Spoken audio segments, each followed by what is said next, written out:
Hi guys, welcome to another episode of Wargaming Weekly, the weekly episode where we run through all the news, rumours, event information, lists, whatever the new hottest news that's around, anything in Wargaming we'll go through. This is a live show, so I'll take some questions from the people in the chat, but as always, if you have got questions and you want to answer them, feel free to put them in the comments below, and then I'll look at answering them in the next weeks. So sorry for about the bit of the delay. This always aims to be a weekly show, but with other commitments and what have you, quite often it's a little bit sporadic. But thank you very much for hanging in there. Thank you for joining us again. Thank you very much for everybody that is in the chat. It was great to kind of chat to some of the guys in the pre-show. And it's always great to get your support, so thank you very much. As always, thank you to my sponsor Wargames. Wargames, amazing shop, online store as well, so best place to get all your wargaming goodness. There will be a link in the description. Do jump over to that, check out the website. Anything you can't find on the website, drop Martin an email and he'll get back to you as soon as possible with the best prices around. So definitely one to check out. And what I would say on Wargames, you will start to see the Wargames logo popping up all over the place, because Martin has been fastly recruiting all the top names from the wargaming community, and is sponsoring quite a few really good producers. So don't be surprised if you see a lot of the Wargames logo. But yeah, absolutely, do check out Wargames. It is an amazing store. Obviously, where we hold the famous and infamous Northwest Open that will be coming up, and that will be the 4th and 5th, hopefully I've got those dates right, of August. And when those tickets will go up, we're talking about there'll be a first week in April. So it will be the Monday, and when they do go up, they'll go up through the web cart, and we suspect they'll go very quickly. We will max out at a maximum people of 60, and we could have sold easily 70 or 80 tickets for the last chance open, so I would not hang around for that. It's going to be pretty damn awesome.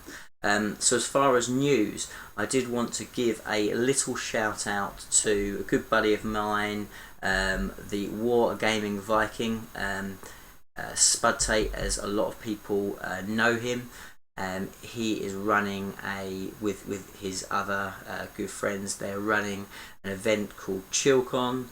I don't know all the details, but what I will do is I'll put a little link in the video when it goes live, so you can jump over and have a look at what's going on there. But it is a charity event. They are putting some of the money from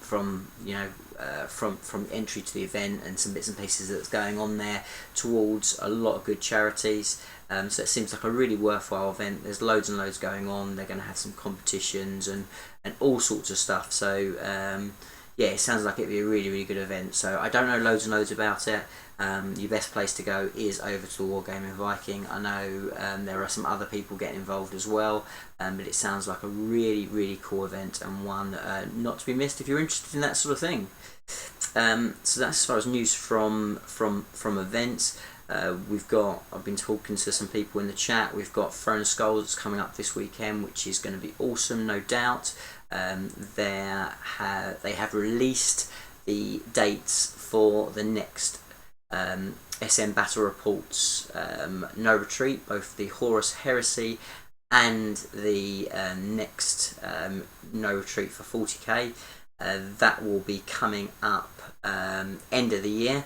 Again, I'll put links down for the SM Battle Reports team down below, so you can jump over there and check out the dates. But again, if you're interested in that, it's something to think about. Definitely get your applications in for that. It's an amazing event. Am I still sounding good in the chat? Let's have a little look. Oh yeah, so Kablams, just a little heads up there. He'll be doing a video on ChillCon. That's cool. And I have noticed, just breaking off, that Tyler Larson is in the chat. Now, I am going to go on and talk about the LVO in a minute, but I will just say I'll tip my hat.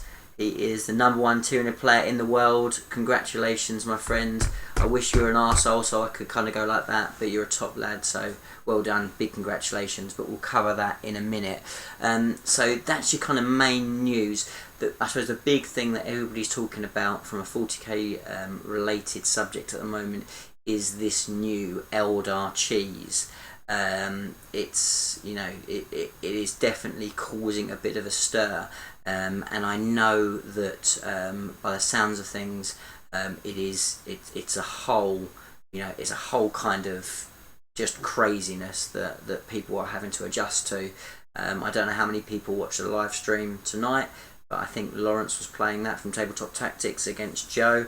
I don't know how it went. Hopefully it was amazing. I couldn't see it, unfortunately, but looking at just all the stuff that's coming out, all the lists, all the builds, it really does look pretty filthy. So be really interested in the chat later what you guys think of it.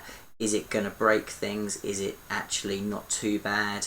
You know, I think when you play it in a fluffy way and you play it with assault-based units, put in a lot of Harlequins, a lot of more Dark Eldar, witches and things like that, it's probably just a lot of fun.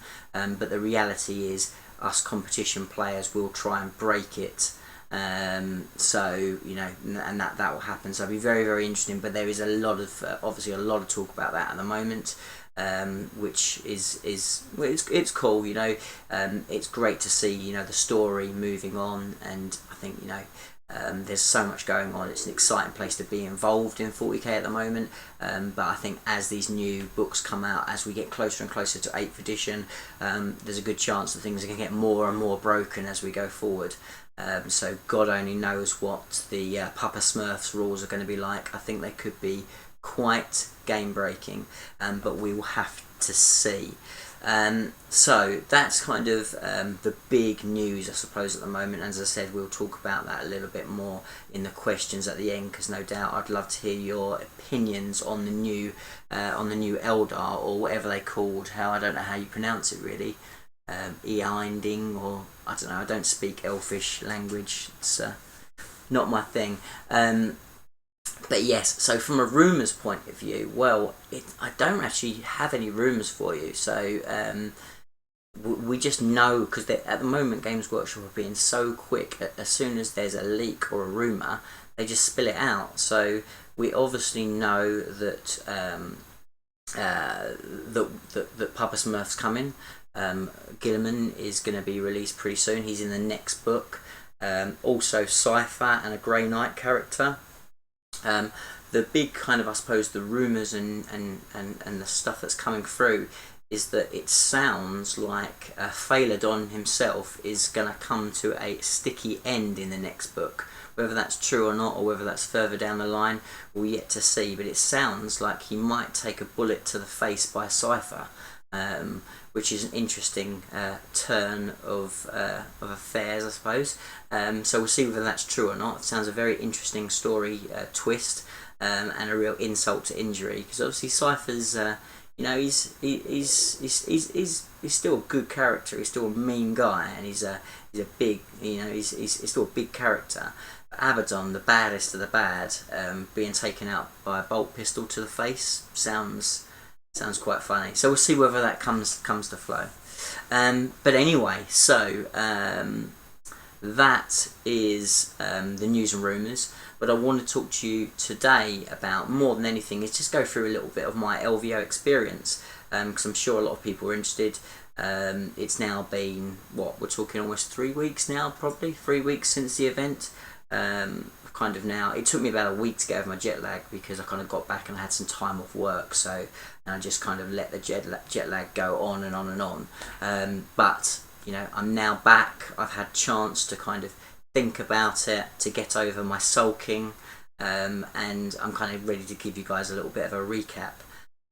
So where can we start? Right, so got to the event on, well, we registered on the Thursday night. Met a lot of the guys, and I think that's the one thing that you kind of get from the LVO. It's a great just gathering of just like-minded people. It's a real kind of celebration of the hobby. You meet people from all over the world, definitely all over the US, that have all kind of come together, all kind of celebrating a hobby from 40k to all sorts of other gaming systems. Everybody's just really, really excited, and everyone's in a good mood. Everybody's enjoying themselves, and there's a real great, fantastic atmosphere. And that is the biggest thing that hits you straight away. It's a real kind of celebration of it. Met up with Reese, Frankie, a load of other guys, a load of the guys from the Feel No Pain YouTube channel.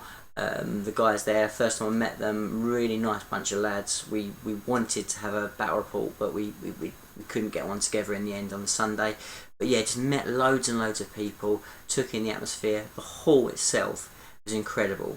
So if you saw my pictures from last year, the hall was twice the size, because they used the same hall but they filled it up with just the 40k event, and then they had a second hall that was either the same size if not bigger, with all other gaming systems on it. So you know, the size of the event is absolutely insane. It's just out of this world. So you take it in, you just sample it, and then you've got bars all around you, because it's in the middle of a casino. You kind of register, then you wander over to a bar, you have something to eat, you're chatting. Just that whole experience, even before you roll the first dice, is what it's all about. That's kind of what Vegas and what the LVO is all about. So we got registered, and then went out, had something to eat, had a few drinks, and then we rocked in on the Friday for the first game. So we all registered for the event on the app. They've got an app which is the Best Coast Pairings app, which the ITC use, which is an amazing app. Now, to give it credit, it's something it's a real step forward for tournament play. It's still relatively new, and an event of this size did obviously really push it to the test, and at times there were slowdown periods, but on the whole it was a great way of kind of matching everybody up, a way of linking all the lists. So the night before, you could kind of go through, you could have a look who other people, what other lists they were taking. You could have a look at the top lists. You could really kind of start to get a feel for things. So a really awesome app. So all the names went in there, and then they pushed a button for the first game, and I was with Lawrence and Mark, another guy that came up with us, really nice fella, and he was joking. He was saying, you've got Andrew Gonyo.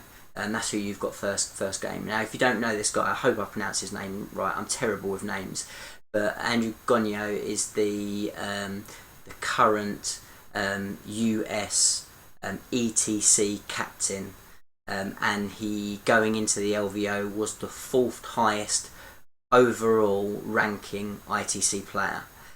So I kind of laughed and I said, yeah, that's fine. Yeah, I'll take that. No problem at all. They pushed a button, and I did have him for my first game. So to give him credit, he was a lovely guy. He was a really nice chap. Very, very down to earth. Just a horrendous draw for me to get as a first draw, because you don't want to be playing one of the top players for the first draw. I mean, particularly with my Tyranids, where I'm just trying to kind of scrape through under the radar and manage to get a few wins in. It's not the best way to start.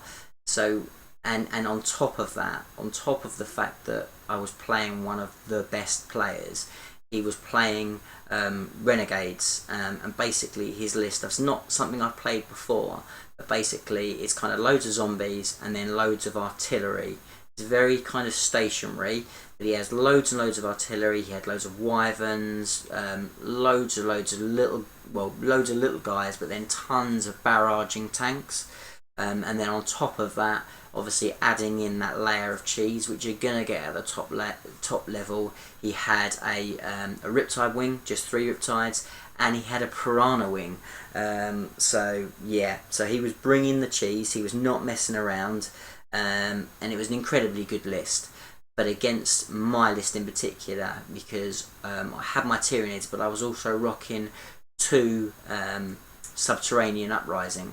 Now the big thing with the Subterranean Uprising is it's infiltrating all over the place, which is great, but when you've got a ton of weapons that ignores cover, and they don't need line of sight, and they've got massive range, there's nowhere to hide.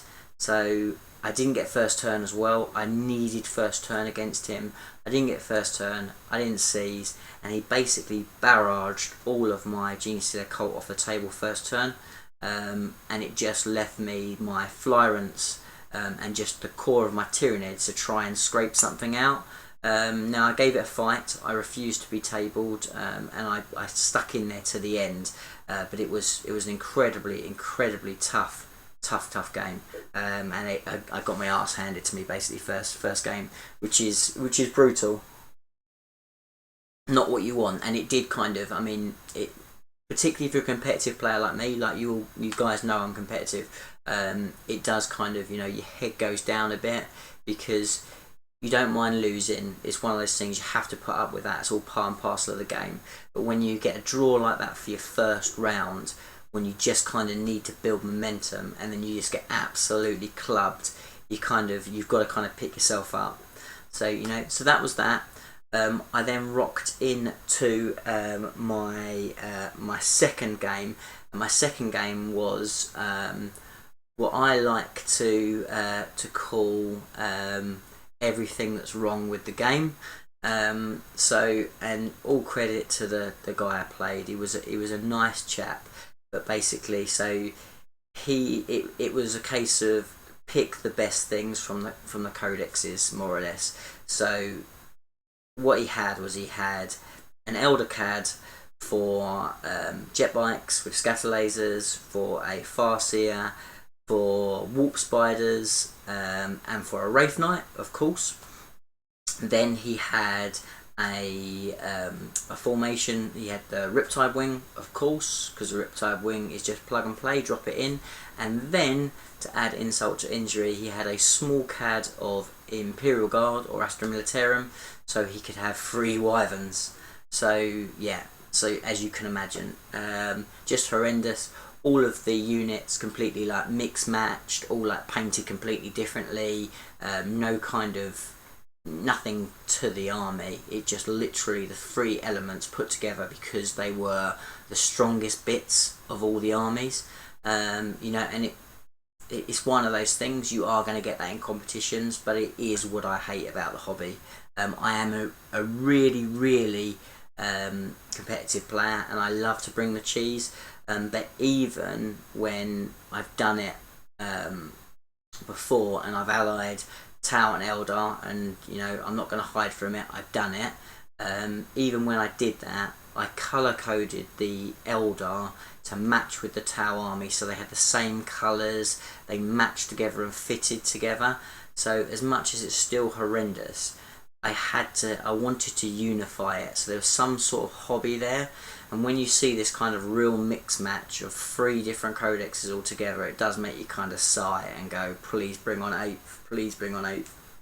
But anyway, it was long ways deployment, and actually he didn't have ultimate range, so I deployed really far back, and actually I managed to hide everything from him first turn. Second turn, got the Florence in the sky, took out First Blood, chipped away at his army, and took the victory, took a quite convincing victory, which was great to kind of dig that out. It was a hard list still, and I had to play to the best, but I took away the victory, which I was extremely pleased with. Which then took me into the third game, obviously managing to pull that back to go 1 loss, 1 victory, so starting to feel a bit better. So in the third game on the Friday, I played a Space Marine drop pod list. My big advantage with this is that it was it was the kill point mission, and he was rocking lots and lots of kill points. So that helped. I did obviously have quite a lot myself with the Gene Stealer Cult, but I did roll an awful lot of 6s, and I purposely moved all the Gene Stealer Cult furthest away from the Tyranids as possible to try and get him to make a decision. So if he dropped in, because his army wasn't very mobile once it landed, so if he decided to go for the Tyranids, which were not so many kill points, but were obviously the big stuff, if he dropped in there, he'd be stuck there for the rest of the game, and I could pick him off slowly. If he went for the Gene Stealer Cult, then the Flyrants would come up into the sky, and then they would have the ball to themselves and be able to chip away and have the manoeuvrability. So he went after the Tyranids, which I expected him to do. I used the Malanthrope. He didn't have the Ignores cover, so he didn't have the Hunter's Eye. He didn't have any Librarians to kind of go for the perfect timing. So he dropped in. He didn't manage to take any of the Flyrants out. He chipped quite a lot away, but didn't take any of them out. I took to the sky. I rolled loads of 6s with the Gene Stealer Cult, and because I completely stopped him from having any mobility at all, by the end his only danger units were stuck so far away from me they couldn't do anything, and I just chipped away at things like drop pods and what have you, and took quite an easy victory. So that took me into end of day 1 with 1 loss and two wins, and I looked. So we came away from the first day. I looked at the application. I looked at my placings. I was about 50 places above the next closest Tyranid player. So I'm thinking, hooray! We've got a good chance here of, you know, potentially getting that number 2 Tyranid spot, and more importantly, I suppose, taking that Tyranid first spot for the tournament. So I was feeling pretty good after obviously a bit of a knockback in the first game, but you know, feeling hopeful. So then we went into day 2. Day 2, my first game was against your atypical Eldar list, so the dirty Eldar list. So we're talking the 2 Warp Hunters, loads of scat bikes, and of course it had a Riptide Wing in there because everyone had a Riptide Wing at the LVO. But I can't complain, can I really? So that was the closest game of the tournament. That was really close. It was up and down, backwards and forwards. The guy I played was a really good player. He knew what he was doing, and we really slugged it out. I did get first turn, and I got tons of first turn assaults. I think on that one I made potentially my only big mistake of the tournament, which was I went after his jet bikes with all my first turn assaults, because I wanted to take away, because he had second turn. The big thing that you need to avoid when you're playing jet bikes is that final turn jump on objectives, because that's what they'll do. So an Eldar player loves to take second turn, because what they'll do is they'll hide from you, they'll dart around, they'll pick you apart, and then that last turn they'll then flat out onto all the objectives to take the primary objectives, and I knew that's what he would do. So I wanted to stop that by taking out his jet bike. So I focused my Gene Stealer Cult that all got the 6s on taking out the bikes. But what I probably should have done is I probably should have gone for mass assault on his Riptide Wing, because it was the one opportunity that those Gene Stealer Cult could come on through infiltrate and through cult ambush without being intercepted, because obviously every turn after that I returned from the shadows, he was getting an opportunity to do the interceptor and take out big chunks of the Gene Stealer Cult. So I think potentially what I should have done was spent more of my Gene Stealer Cult to try and take out the Riptide Wing, and then use the later cult ambushes to take out the jet bikes, and taking a bit more of a risk on that. That's what I think I should have done. So probably a bit of a mistake there, a bit of a calculation error, but still it went very close. Into the game, all he had left was Wraith Knight and his Riptide Wing. and his Riptide wing was down to 2 Riptides, one on one wound, the other one on full wounds. But it was really, there was nothing in it. I took a lot of points off him, but he did manage to take that one. So then I went into the 5th game on day 2, and I played one of the worst matchups that you can have with Tyranids and with Genestealer Cult. Genestealer Cult can cope with them, but it's not easy, and that is a full-on Knight list. So it was the formation of Knights, so they all have +1 ballistic skill, weapon skill, so everything hits on 2s basically. So he had sort of 4 normal Knights, and he had 1 Castigator Knight with the kind of rotary assault gun thing.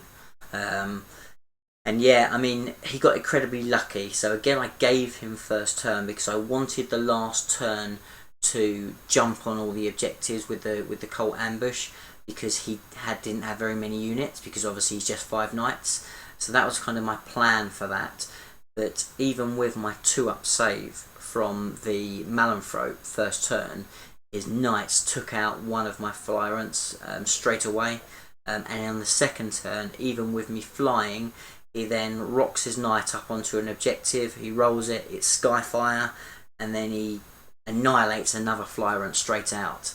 And then on top of that, I couldn't roll any 6s for assaults, and then when I eventually started rolling the 6s for assaults, I couldn't get the Wrens in combat, and he was just taking me out with stomps. So he ran away with that. I did, however, make sure that I drew the primary by using that plan and Cult ambushing him last turn, jumping up, taking those objectives, contesting those objectives to make sure that he didn't run away with it. But that was the best I could possibly do. So it was a tough game. So that put me down, that's 2 losses from the second day, which put me on 3 losses and 2 victories. So I was going into the last game a little bit fed up. The reality was I'd had such a good first day on the whole, and then to lose 1 to a bad matchup and then 2 to a very, very close game, I was feeling a little bit fed up. But that happens, it's one of those things. So the last game I played Orcs. So yeah, and I would love to show you the pictures. If I was prepared, I would show you the picture.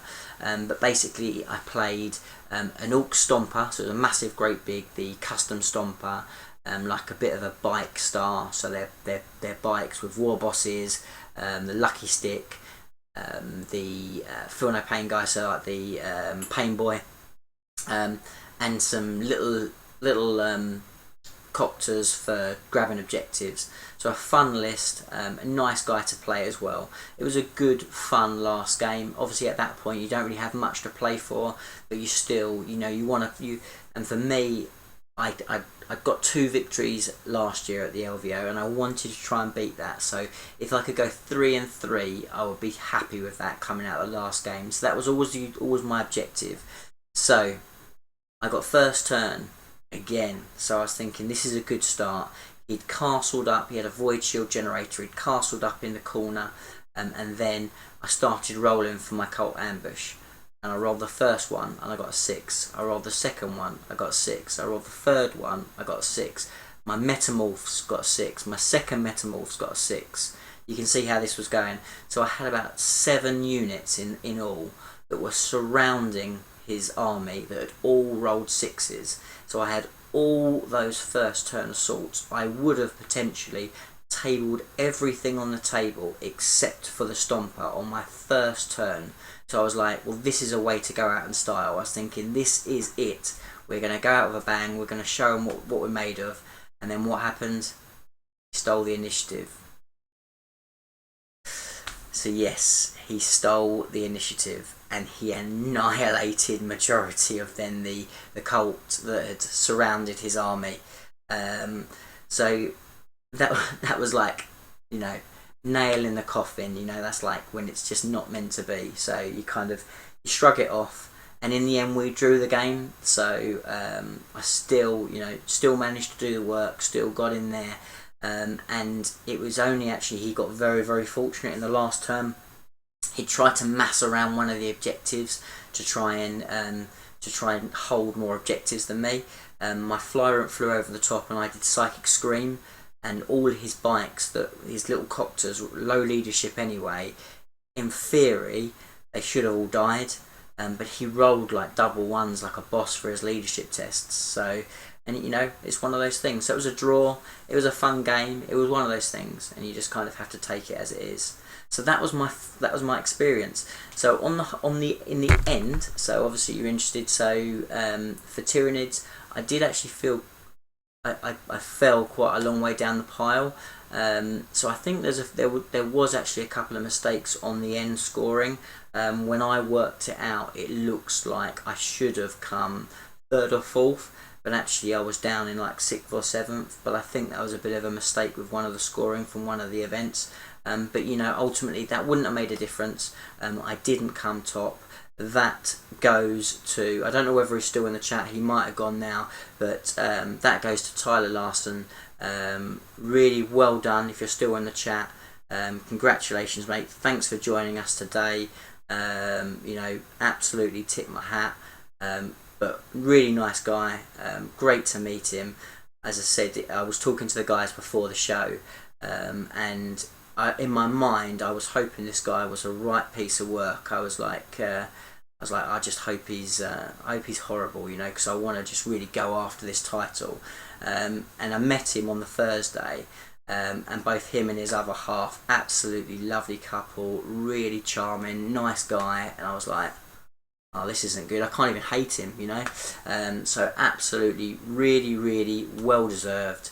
You know, at least someone nice, at least somebody who really loves Tyranids like I do, took the title, and you know, absolutely full marks to him. So, and the fact that he watches the channel, he absolutely gets my thumbs up. I was like, I walked away with my other half in the evening, and I was like, he even watches the channel. I really can't hate this guy. So yeah, so well done, absolutely, congratulations, top stuff. I would say I'll get you this time, but nah, I'm having a year off. But really well done. So it's top stuff. And also congratulations to my good buddy Lawrence at Tabletop Tactics. I'm sure you guys know, but obviously he just missed out on the top 8. Took Dark Elder by an absolute mile. So you know, congratulations to him. Really, really well done. We both kind of made our commitments to our retrospective codexes last year, and to come back and do it and kind of commit to it, I mean, absolutely well done, my friend. Top work. So absolutely fantastic. But on the whole, really, really great event. I will find it very, very difficult to stay away next year, even if, as I said, I don't know what the state of the game will be by that point of view, what armies will be good, what's going on. I'm still going to find it very, very difficult to resist the pull of Vegas, and you know, going back there, met so many great people, spent a lot of time with the Warhammer TV guys, so hopefully when I can tell you more I will do, but watch this space, wink wink, might have some news on that for you very, very soon. But so I spent some good time with them. Met Dave from Mini Wargaming, really, really top lad. You know, crazy in real life as he is. You see him on the videos. As I said, spent a bit of time with Frankie and Reese. Fingers crossed. It looks like the guys might come to the Northwest Open in August. So if you are thinking of getting a ticket, even more reason. Don't miss out. They're really keen to come over and support the event. So we'll see what happens. Can't count on it, but there's a chance. So we'll see what happens with that. So yeah, all in all, incredible event. Absolutely mind blowing. Loved every minute of it, even if I was slightly soured by my results on the table. But yeah, absolutely great. So thank you for everybody that came up to see me at the event, whether you'll watch this video afterwards or you won't, but so many people kind of came up throughout the weekend just to kind of say hello, say they enjoyed the channel, or you know, and that's what it's all about. That's kind of why we do it. So you know, that was amazing to hear. So absolutely spot on, really, to be fair. And that's kind of the Las Vegas Open. So, what did I want to talk about next before we kind of go and jump into some questions? So, I just thought I'd talk a little bit about sort of my plans going forward. So, what am I definitely committing to? So this year, what I'm going to do is I will be going to defend my title at No Retreat 5. That will be happening. So even more reason if you want to come along and apply and see whether you can pit your wits against whatever filth I can bring out to defend my title, then fantastic. You know, get your applications in. So I will definitely be going to that. The main reason being is I don't have to apply because I get a free ticket because I won the last event. So I will definitely be there.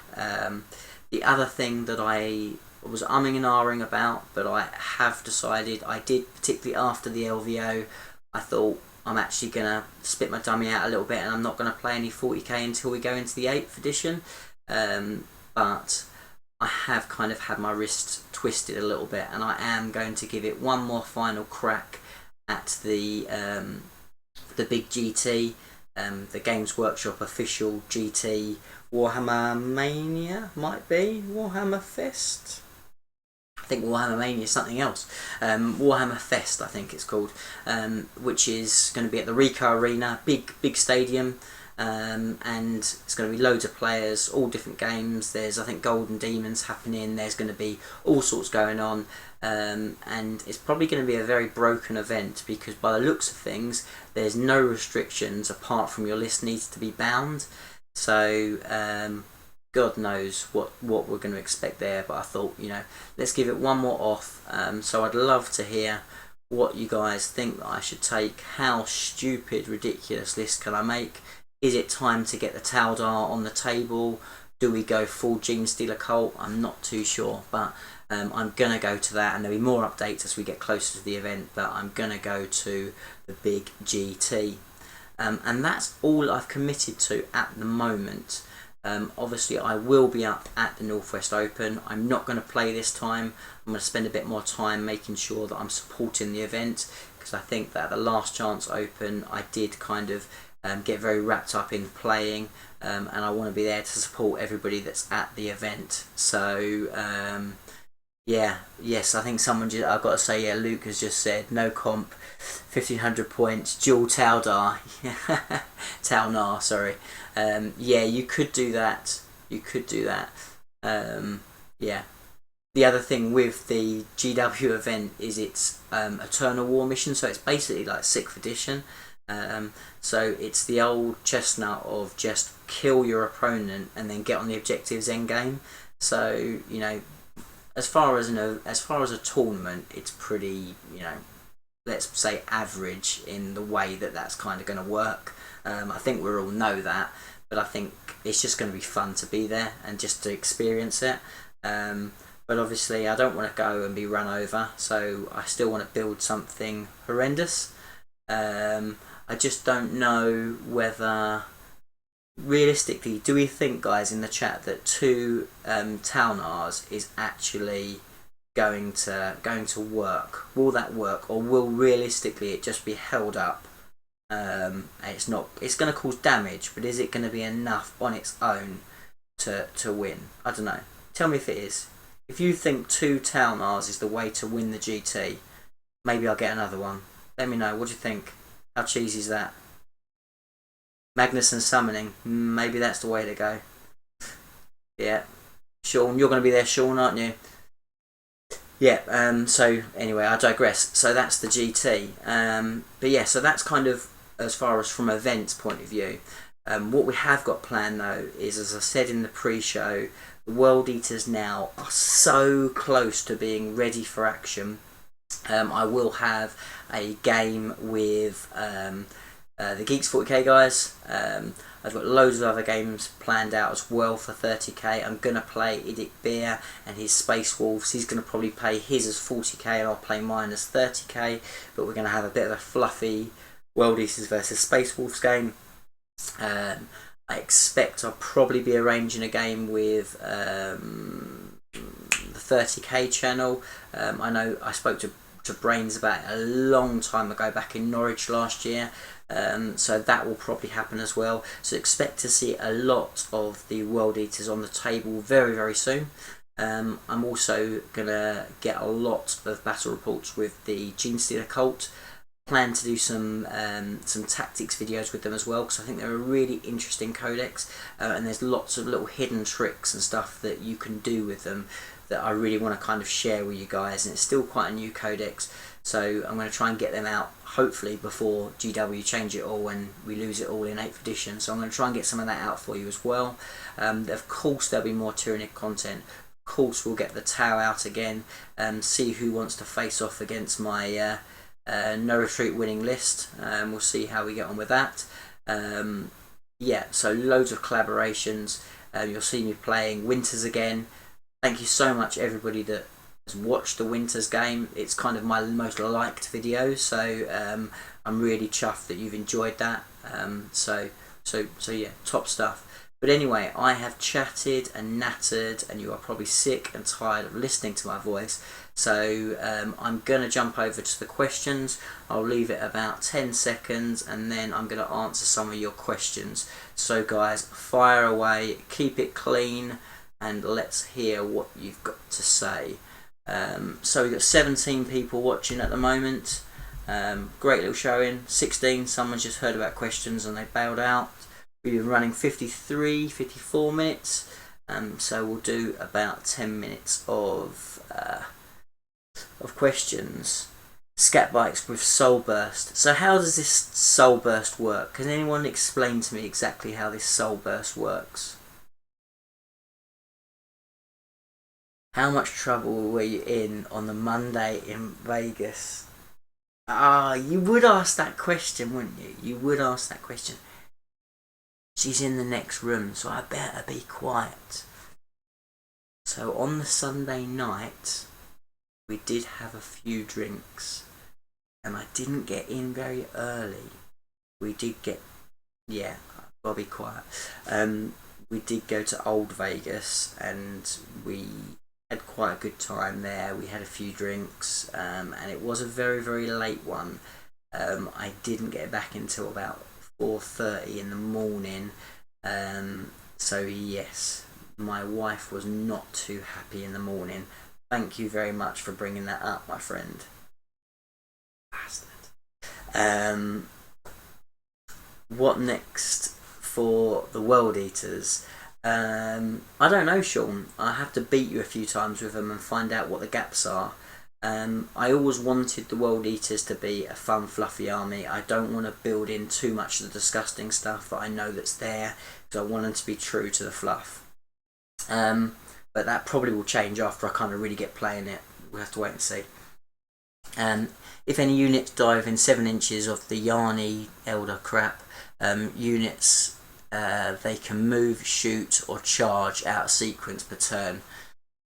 Yeah, it's horrendous, isn't it? Absolutely horrendous. So I suppose you're just planning. So you put in a Wraith Knight with D cannons right next to something that dies. Yeah, that sounds pretty dirty. That's just you all over. Yes, Scrag Guard, you know I like to go out in the evenings. Yes. Kenneth Morley, hello mate.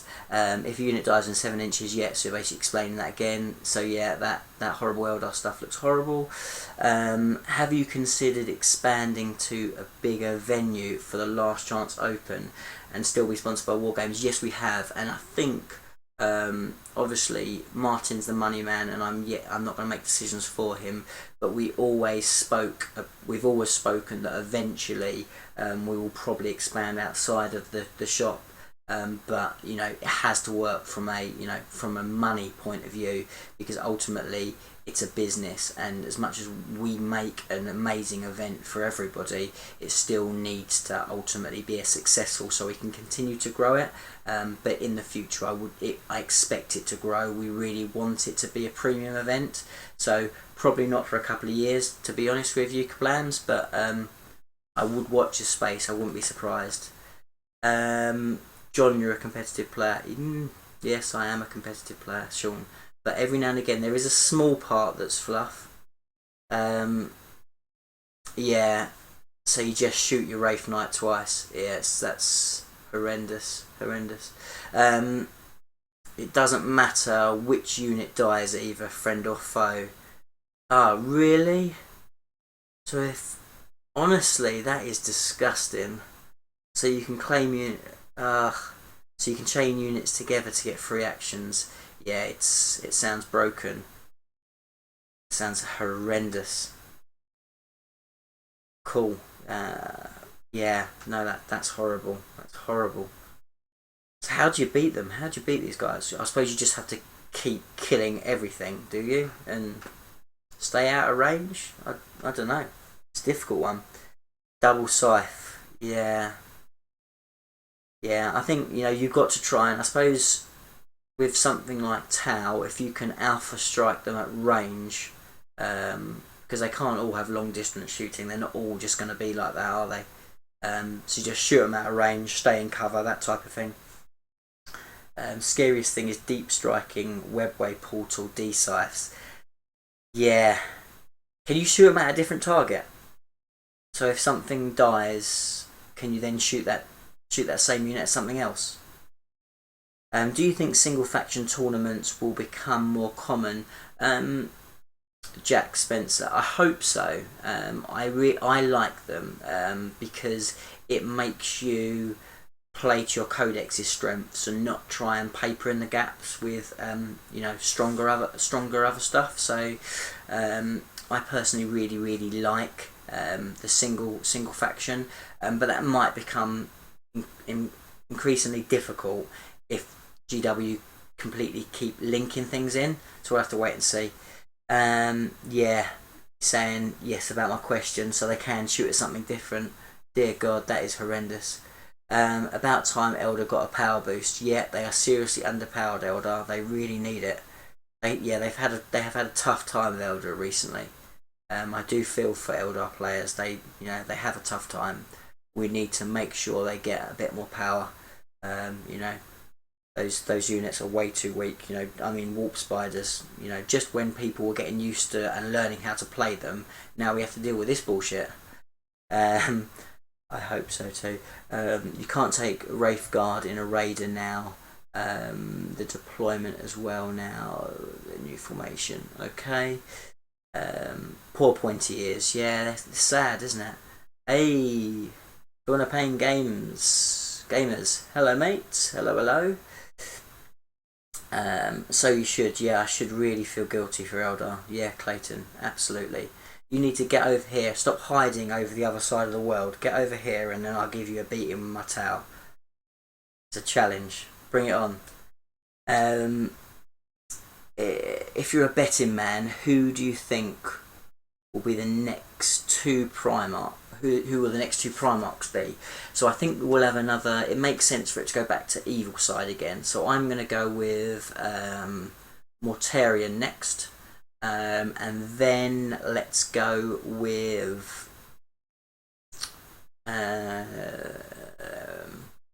let's go with the Lion. They're my next two. That's my next bet. So that's who I think will be next.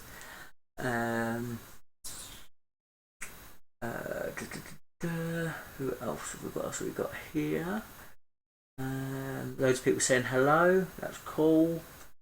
Yeah, if you haven't checked them out, guys, big shout out to the Feel No Pain Wargamers. Absolutely great bunch of guys. Really good channel as well. So make sure if you haven't already, do go and sub to their channel. Let them know I sent you. But yeah, top work, guys. Well done. Underdog Painting. Hello. You right, mate? How you doing? What have we got here? Fulgrim. Yes, Fulgrim. Maybe the Demon Fulgrim. That'd be interesting.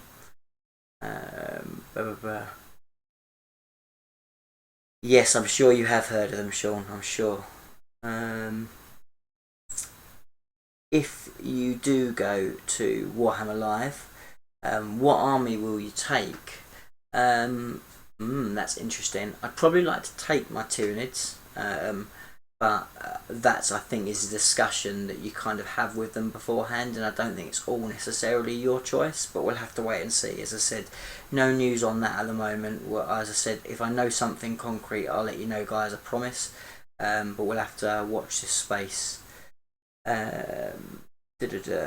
What was the most popular army at No Retreat? Space Marines with the Sky Hammer Annihilation Force by a mile. Question: which do you prefer, painting or gaming?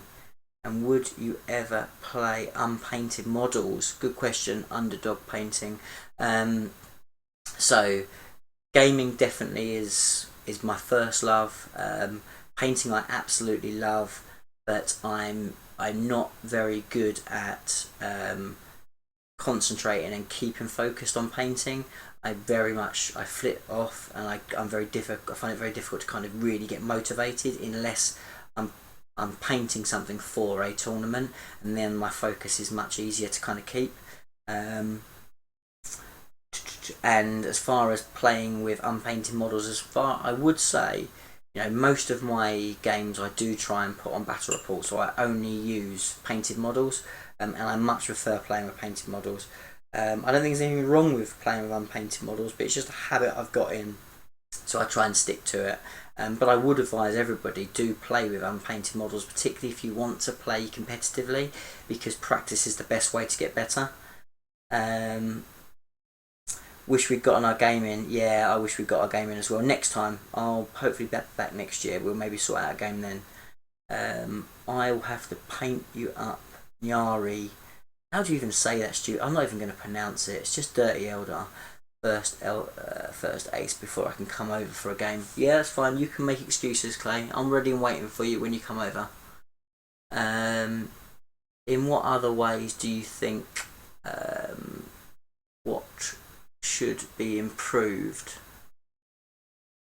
I'm not sure what you mean there, Kablam. Sorry, I might have missed a bit of the comment over that, or I'm just tired. You might need to say a bit more. Tournaments, are you thinking?